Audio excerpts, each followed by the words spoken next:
Thank you all, industry leaders, for being here. It's important to have you all in attendance here as we talk a little bit about this challenge to the Texas economy in the form of cap and trade legislation. I spent a lot of time, Brian, talking about just the general Texas economy and the big picture, if you will.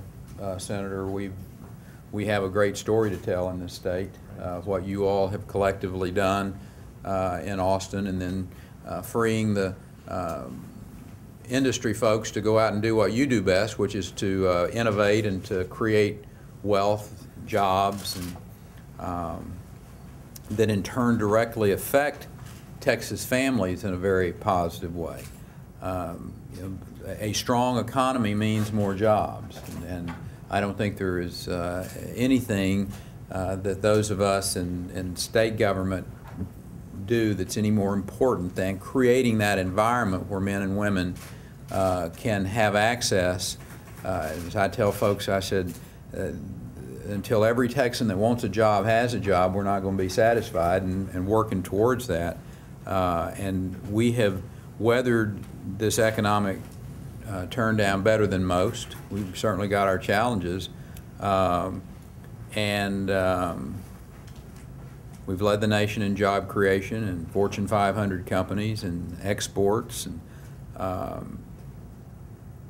energy is a very important component of that.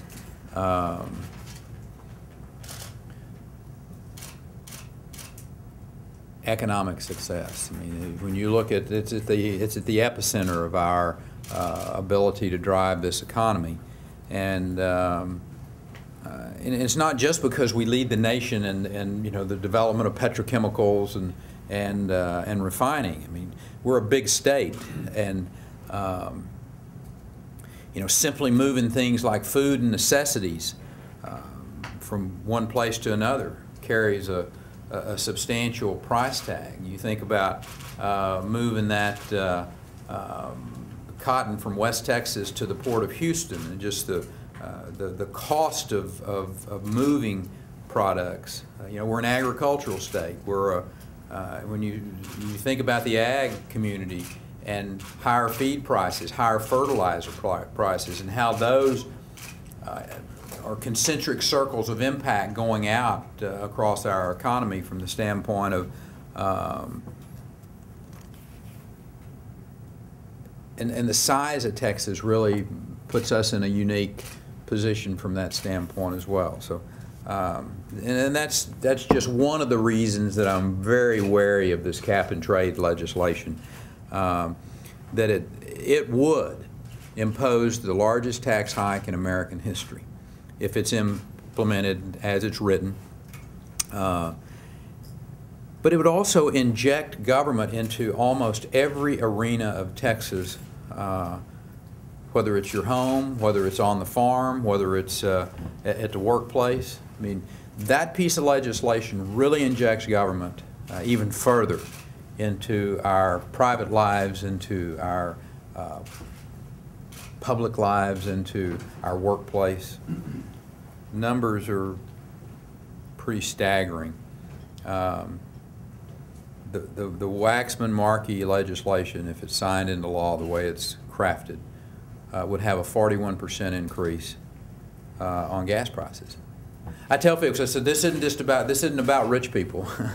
So often we've heard about, we're only going to tax the wealthiest out there.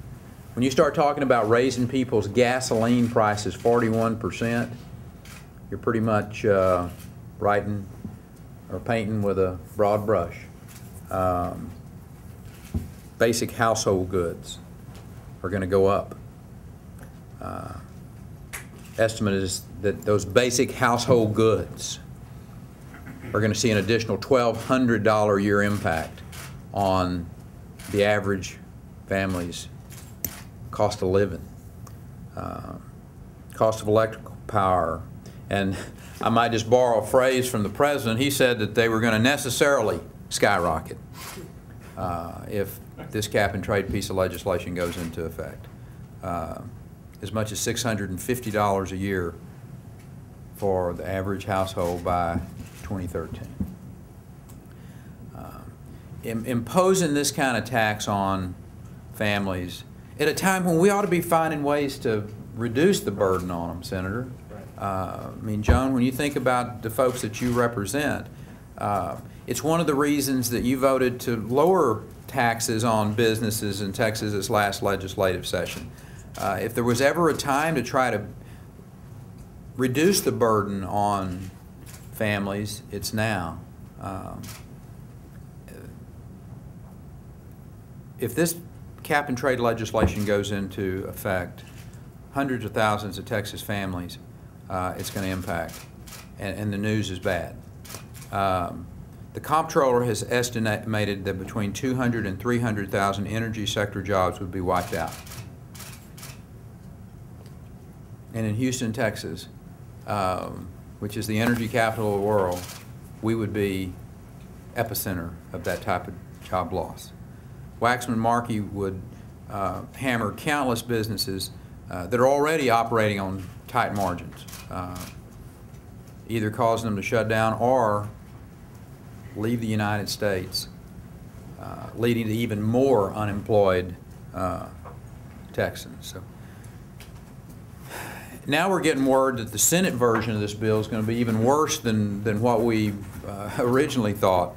If Waxman-Markey goes down to defeat, there are unelected federal bureaucrats that are going to be making the decisions. They're opposed to unilaterally declare carbon dioxide as a harmful substance. And you know, we've had a press conference on that issue earlier, and that would have an even more devastating impact on Texans.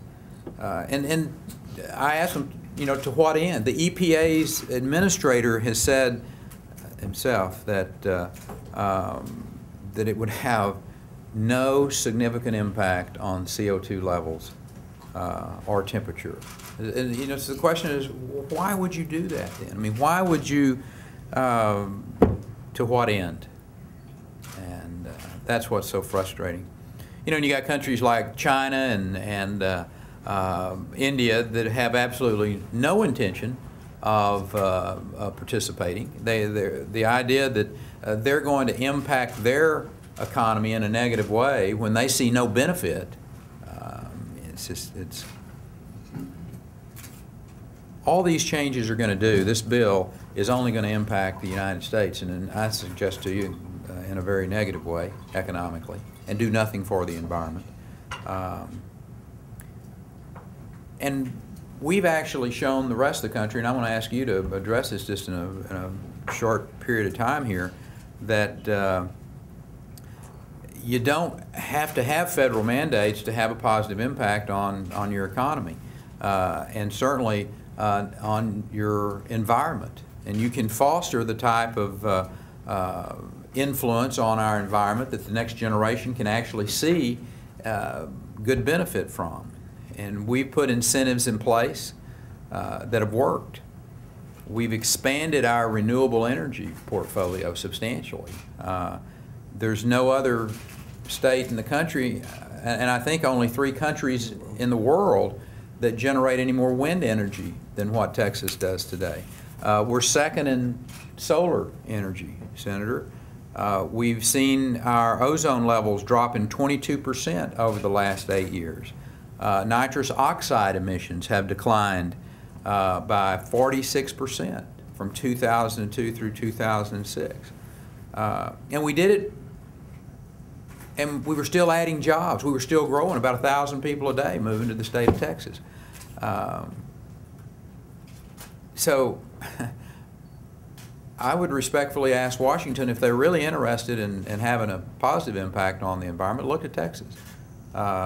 We can show them how to have a successful economy, how to not put these sweeping mandates and have draconian impact on the population. There is a blueprint that works, and it's in the state of Texas.